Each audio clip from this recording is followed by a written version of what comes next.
Yeah. So, if you do want to tune into the French stream, if we have some French people watching right now, there is one. In case you don't understand anything we're saying right now, there is a French stream in your language.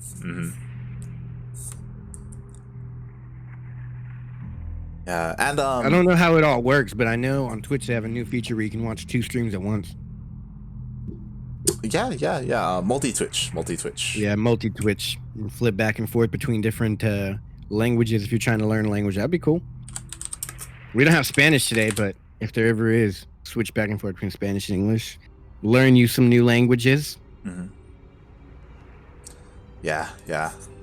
It's definitely cool. I always love tuning into the Spanish stream whenever I can. Yeah, I speak a little. I'm not fluent in Spanish. Like I know enough though, and when I watch the Spanish streams, I don't understand some of it because like a lot of the lingo, like StarCraft lingo, Yeah. So you gotta kind of learn what everything's called. Like in Spanish, they don't call them roaches because there's no road for roach. They're just cockroaches. So it's interesting when I hear them. They're like, the cockroaches are going in for an attack. I'm like, whoa, cockroaches. It makes them sound a lot scarier. Yeah, it does. I'm going to try calling him cockroaches in this game. If we see him spawning in the top left-hand corner here, he's not going to make any cockroaches because he is a human. He is playing as Terran. He's playing for Alpha X. He is representing United States of America. He is the beloved Terran, none other than NA's very own Vindicta.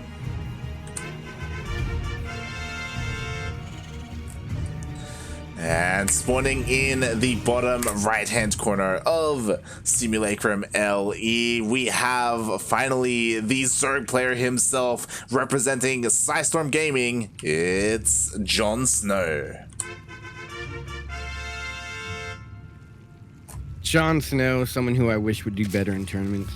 Yeah. He's a player who I would say used to be up there, but has kind of fallen off in recent times. I would say that there was a time where he used to be like probably the best Zerg player in America, but those times have come and gone, and now we have Silky instead. And I mean, JonSnow, he's still a solid player, he's still a good player, but we'll see how he shapes up against a player like Vindicta. Yeah, this is a true test of skill here. This is like a real NA matchup. Yeah. Like if you're coming here to watch an NA tournament, this is it. I love Terran versus Zerg. Wow, what is going on here? No way. He didn't even need to pull that many drones, honestly. He was just scared. He pulled 4. I think it was just a quick reaction. Like, wait, what? He's stuck. Pull the boys. Quick before he notices. You gotta get him. Yeah, I've done that before where I pull one drone and it actually stops the SCV. You're like, quick, surround him. Get him. And it's the worst when you go to surround him and they just do the mineral drill. Yeah. And just walk right through your workers. Reaper coming up, but he actually sent the drone out early. Is he gonna be able to get the base down? No, he won't. You should have hit it in the back, honestly. Yeah. Unfortunately, didn't get to hide. But you run the risk of not being close enough to get the gas, so. He did what he had to do. Pull the drone. Clean us out. I feel like I haven't seen this little dance in a long time. Yeah, this is the first Terran player of the day, of the night. We're done with the ZVZs. I actually think last week we also didn't really get many Zergs at all. We didn't have any. If you recall, in Sentimental Latino, there were no Terrans in the bracket at all. No Zergs. Yeah. It's definitely cool to see. And I think because I now relate it to like us casting with GSL because it comes on afterwards, and I don't think there was any Zergs last week either. It was Parting versus Bunny, I think. Yeah, Bunny and Trap. Bunny and Trap. Yeah, and another player who I can't. Yeah, those Bunny, Trap, and Sue. It was Sue. Yeah, Sue. Bunny, Trap, and Sue. Yeah, all good players, but no Zergs. Yeah. Other than Sue, but sure. But I mean, so there is no Zergs in the tournament. Unfortunately for Sue, there's no Zergs there. Yeah. Unfortunately, as we were talking about it before, Roach is actually coming out for Vindicta. Some cockroaches. Yeah, I was a little bit distracted. This is all off of one gas, just mass roach coming across the map. I imagine we will see Ravagers being morphed in as well. And I feel so at home right here. This is exactly what I do against against Terran too. Yeah. I usually Ling rush, and then you don't get Ling speed. You skip the Ling speed. You keep your workers on gas, and then you have enough gas for like 5 or 6 roaches. And by the time they get across the map, you can even morph in some Ravagers. He needs like 160 or something like that, 140. And this I know the exact map. This wasn't scouted whatsoever, and Vindicta only caught a caught glimpse of it once it was in his natural, and now Banshee is about to come out though. Yeah, but how much is he going to lose before that Banshee comes out? I do like that he's pulling his workers all the way, like just leaving his he's base. pulling him away. Yeah, that's a really interesting place to pull him to. I would have left the mules mining just because. Why not? Mules don't do any good running or fighting. They can't fight. He's gonna hold. Like the repair on the supply depots are pretty good, and now there's only 3 roaches left. Yeah, this is the most unfortunate situation that could have came out of this. Him blindly going cloaked banshees. Yeah. Liberators. Cloaked banshees is always the safe opening against. Yes. Liberators are a lot more tricky against this. Banshees are kind of what you want against early roach pressure.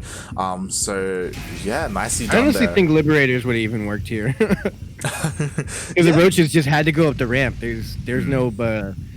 He sent too many roaches and made no corrosive biles. Ravagers. Yeah. There's a couple Ravagers mixed in. You know, you shoot at the Banshee there, make it move, maybe even possibly get it if your opponent isn't watching carefully. I like this placement of the Spore Crawler. I've been seeing this more often lately. Yeah, it's like covering, maybe I just now notice. It's like covering the natural and the third base. Yeah, because that's a huge thing with this map is the distance between the natural and the third base is just so big. Like they have to walk so far compared to most maps. Cause you to make a whole nother Spore Crawler on the map. Yeah, and like talking about this opener again, like this almost went so well for JonSnow just because it was unscouted for the longest time. If Vindicta had decided to go BC instead, it would have been like an auto win. Like BCs take way too long to come out, and they wouldn't have been out in time. You could have canceled and made a Banshee, but it still wouldn't have been out in time. Oh, good pick off here. A lot of those were already weak, and he gets away with 2. 3 Hellbats are for free, or Hellions. Yeah, solid pick off there as we are getting a 4th base down. We are transitioning into Ling Bane. You know, there are no more roaches out on the map. Was just for that first early push. No use here. It's funny how Hellbats get up and walk. What if they had Heelys on and they could just roll? You'd think since they have tires on their feet, they should still be able to roll while standing. Yeah. Their tires suddenly become flat when they stand up. Yeah, man. They're just like Transformers, you know, like yeah, but Transformers are huge. I get how a tire couldn't help them out, but Hellions kind of small. I don't know. We need to talk to the designers. Whoever was in charge of that. Get Rainer on the phone. We need to make Hellions bigger. They need to be like Thor's. Yeah, they need to be. Because I think, like, realistically, like, Stalkers are, like, 2 stories tall or something. Yeah. And the Hellions are smaller. Yeah, the dimensions. Hellions are, like, a little bit bigger than a Marine. I feel like Hellions and Marauders should be the same size, because they're both kind of like a bigger human thing. What if 5 Hellions could like Voltron into one massive? That would be awesome. That's like some Power Rangers shit. That would be, or they all morph. Like if you have 5 Hellions, you can morph them into a Thor instead of having to make an actual Thor. My God, it'd be crazy. Morph in a Thor. Imagine the rushes people would do. They just mass Hellions and then morph in a bunch of Thors. Or if you could add Hellions morph onto the Thors, and now the Thors have like flamethrowers on their arms. So many possibilities, but instead we're just gonna get an imbalanced patch in a year. Add ESL for these balance ideas. Yeah. Is anybody writing this down? Hopefully someone watching now is writing this down for us, taking note. Ooh, good pick off on that drone. Yeah. 3 mutas are here to stop this army of. Okay, he's gonna get out of there. Vindicta realizing what's happened. JonSnow opting for the good old basic mutas, but they were spotted super quick for Vindicta because he's so aggressive. Honestly, he's been pretty aggressive, but JonSnow's doing a good defense here. Yeah, and I do like the 2-2 already coming up, huh? There's that 1-1. Yeah, 2-2. That's 2-2. 2-2. Damn, that's nice timing. Yeah, we do already have a bunch of missile turrets already in position, so the mutas aren't going to deal too much there. Oh, and this is a pretty strong push coming out from Vindicta. Yeah, he should have waited for the 2-2 though. I was waiting for that to happen. Oh yeah, it's kind of an anti-timing. Like 2-2 is nowhere near being done. Yeah, like he started 2-2 and then went in. But there aren't too many banelings actually. Yeah, he just destroyed all the banelings. Oh, and these banelings are being morphed in a little bit too close. There's a couple. Yeah. I think he's using the banelings as bait to bait the Marines into the Banes. That's a tongue twister. Yeah. Same time, Muta's on the other side of the map. Ooh, they actually did take out an auto turret and took down 27 workers. Yeah, the Mutas are dealing a lot of damage right now, and we'll see if Vindicta, despite that, he can just keep pushing in. There are honestly, JonSnow can scratch his base and still be fine if he gets the workers out. Oh yeah, Muta's on the hunt in the back, waiting to come in for a little bit of a surround there, if possible. Vindicta knows what's up. He's keeping some Marines in the back. By the tanks. JonSnow says, I don't care. I'm jumping in anyways. He's going to lose a couple mutas in the process, but the Bane and Ling is just too much.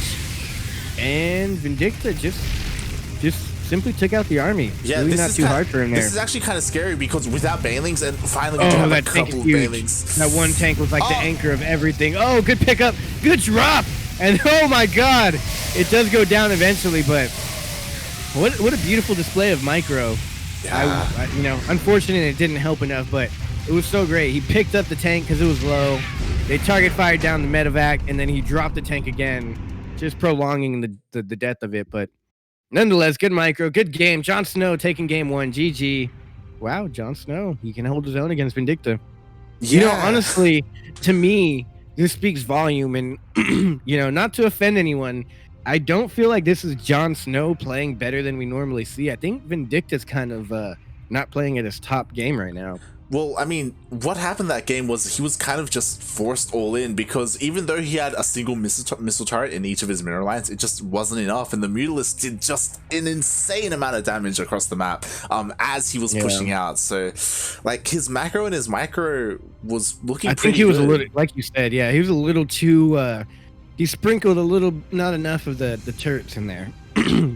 Yeah. He put like a pinch of salt. He needed to like season the whole damn steak. And, he put like one turret up in each base, and it's like, bro, 5 mutas can take that out. Exactly. And then he moved out with his entire army, nothing to back them up. And then he was microing on top of that. He couldn't even repair the turrets. It was just really poor defense by him. He expected too little from JonSnow. Yeah. So what you're saying is basically Vindicta, he's the kind of guy who just, like, you know, when he gets his steak, it's like well done, but like charred well done, you know? Like, yeah, he gets it well done. Where's the flavor, man? Exactly. Yeah. Where's the flavor? And then he puts A1 steak sauce on it, and he's like, oh, man. What are you doing, man? You need to get that thing rare. You need it still mooing when it comes to the table. That's how you eat a steak.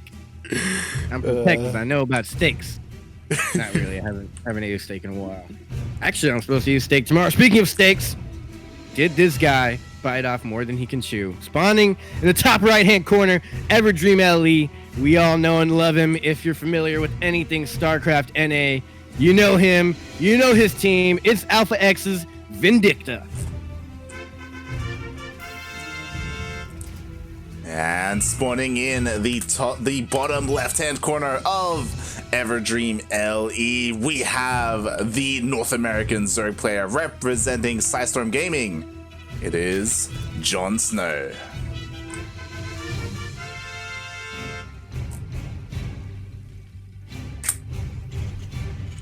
I feel like he got that name from Game of Thrones, right? I'm not sure. I'm pretty sure. I'm not 100% certain, but I think so. I would assume so. Yeah. I didn't finish watching Game of Thrones, for everyone out there who wants to hate on me. I think at this point a lot of people would they'd say good job, because yeah, the final season I heard it wasn't too great. It was pretty bad. It was an unfortunate train wreck. And it's tapped out at like season 3 or 4 or something. Yeah, unfortunately, like the end of Game of Thrones has kind of tainted it a little bit, and now people don't see it in such a good light. Yeah. So then I didn't miss anything. Awesome. pretty much. But yeah, interesting. He took the name there. I'm wondering where Vindicta got his name from. Yeah, Vindicta is a little bit more obscure. Like, I'm not too sure. Yeah. I wonder what he's doing here. Is he went for the racks on the low ground? Is he going for another racks? Yeah, this is pretty interesting. This is kind of greedy as well, because this is so much more vulnerable against early pool aggression. Like, especially aggression if you in get general. anything on the outside, like a factory, or not a factory, what are those things called? Add-on. Add-on. There you go. Yeah. What is it? He's getting he's triple expanding here, or what's in the front? I'm missing that. Factory. I don't know, it's a factory in the front. Wow, that's super greedy. Yeah. If I'm JonSnow, I just mass roaches. Like 4 roaches with corrosive bile, there's nothing you can do to stop. Exactly. Yeah, just because the production is so exposed there at the natural base. So, and to be fair, JonSnow, he did go for roaches in game number 1, so he could do it again.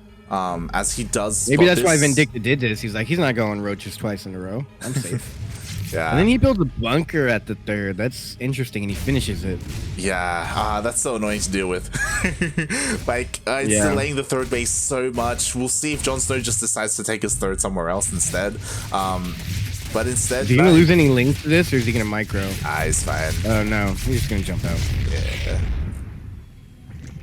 Yeah, I feel like that bunker was a little much. Even though you can't salvage it.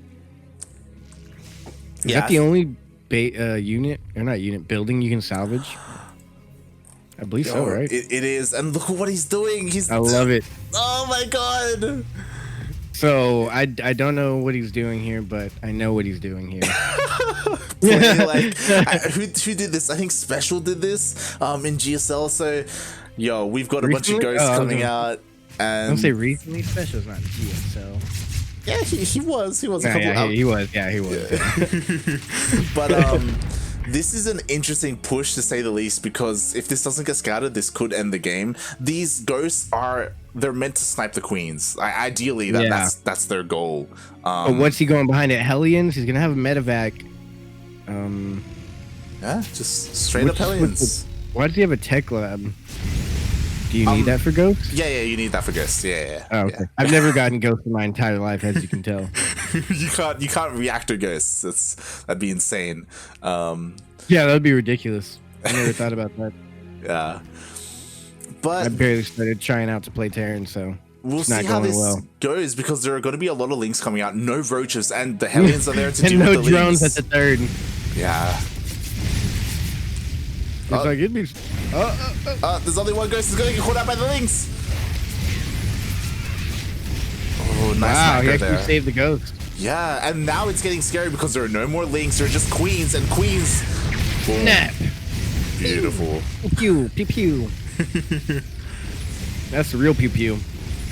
Yeah. I mean, there is only one ghost, so this is gonna take a little bit for him to be able to snipe all those queens. But we do have more rallying across the map. Ghost is coming in clutch. I like this. Like, normally there's a lot of cheeky builds out there, and it's funny. I was gonna say at the beginning of the game, we don't really see Vindicta being too cheesy or going for like proxy racks really too often. And good thing I didn't say it, because I would have been wrong. He didn't go for a proxy, but this is definitely a cheesy early aggression build, 2 base, all in. Yeah. Not an all in, but very aggressive here. And he's gonna get he got the sniper, he got the ghost, both of the ghosts went down. And I think he only took out 2 queens, and actually got 31 lings, which isn't bad, but you're actually even on losses right now. Yeah. So, no workers going down also made this better for JonSnow. Ideally, this does snowball more, and you end up killing all the queens and maybe even kill the 3rd, but yeah, he's fully saturated on the 3rd now too, even ready to take a 4th almost. Yeah, he's going for it as well. There he goes. Nice. So that honestly, that was some nice defense from JonSnow. He was able to do that without roaches, just Ling Bane, and Queens as well. So he was able to hold on. I wasn't watching the production tab, but I think he droned up in between all of that. Yeah, yeah. Because I don't think he was able to saturate. He didn't have like too much oversaturation going on. But yeah, Spire seems to be the favorite here. He is getting Ling. It's pretty much Ling armor at this point, and Ling attack, Bane attack and Ling armor. Yeah, he's really good for. He is getting his 1/1 upgrades, which is quite nice. He does have Bane speed on the way as well. Honestly, JonSnow is looking pretty solid right now. Vindicta, he is taking his third base, but it is getting delayed a little bit. I can't believe Vindicta's losing like this. I thought for sure Vindicta would have just like wrecked JonSnow.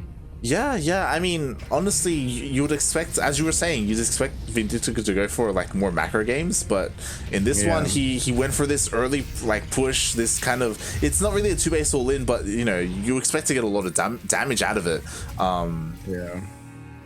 Didn't really. You got the medevac loaded up, but it's just sitting there. Oh, there it goes. Okay, yeah, he's got a little move out going with some units in the medevac. What are they? 2 tanks. Okay. So he's trying not to show that he has tanks. Oh, big Bane bust. Oh, they got in! Run! No, they split. There's nowhere to run. There's nowhere to hide. Oh, God, no way. Wow, what a split. What a split. Wow. For 4 Banelings. Wow. And they came from both angles, and he split and only lost 2 single workers. A lot are weak, but man, what a split. What a god. You're gonna have to use that splitting right here. You need some god level splits here in order to. He's got a handful of Marines. I don't know what he's trying to do here. Yeah, oh god, these things are dead. It's good positioning though. Yeah, there's not much at all here for Vindicta. I mean, he's. Oh, he picked up. Nice. That was his plan the whole time. Yeah. He's gonna lose 1 tank, but I like this second tank back here. It's really tucked away, and the Marines can just completely surround it. Oh, Mutas. He had no idea. He has no defense here. Yeah. Now, there isn't a lot of Mutas here. There's only a handful. It's like 6, I think. But, Missiles trying to get started, but they aren't done yet. So these Mutas are going to deal a lot of damage, just like last game. Yeah. Is he going to make any Thors? Repair! Repair! Repair! He's not even going to go for it. Yeah. He doesn't even need a repair. He's just going to lose the workers instead. Oh, the surround coming up here. Oh, look at the tanks. That's funny. Yeah, they're kind of pushing each other. This is kind of scary for Vindicta to be this far. He has no high ground vision, so those tanks won't take a shot till the Lings are already at it. I honestly like this map for these Ling surrounds right here. This is actually really good for surrounds as a Terran. And that's why it's pretty good to go Mutas, because the third is like so far of a walking distance from the natural, in which Mutas can just jump from side to side. Yeah, well, the splits are pretty good, and the Banelings all get taken out. There are a couple more being morphed there, so he does have to be a little bit careful there. Yeah, if he saves those, that's good. Ooh, 1 got picked off, which is huge. Like, oh, he wasted those Banes. Yeah. They each took out 1 Marine. You want to trade as many Marines per Bane as possible, obviously. I mean, Vindicta, he's pushing pretty strong now, but the Banelings are done for JonSnow, so he's going to get the tank. That's huge. Perfect snipe on the tank. The Queens do come in to take any shots, the first initial shots, since they are more tanky as Queens. Queens are thicker than Banes. They do their squats, they thick. They are pretty thick. The Queens are dummy thick. And behind that, JonSnow got a 5th base. His 4th is still completely saturated. Like, no drone damage was done at all. And now he's getting ready for a run by.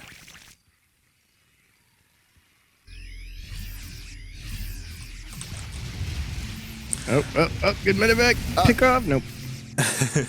I mean, to be fair, yeah, we'll come back to it. The main army is still pretty strong for Vindicta, and JonSnow could end up wasting a bunch of supply here, or he could end up dealing a lot of damage. Oh, good counterattack.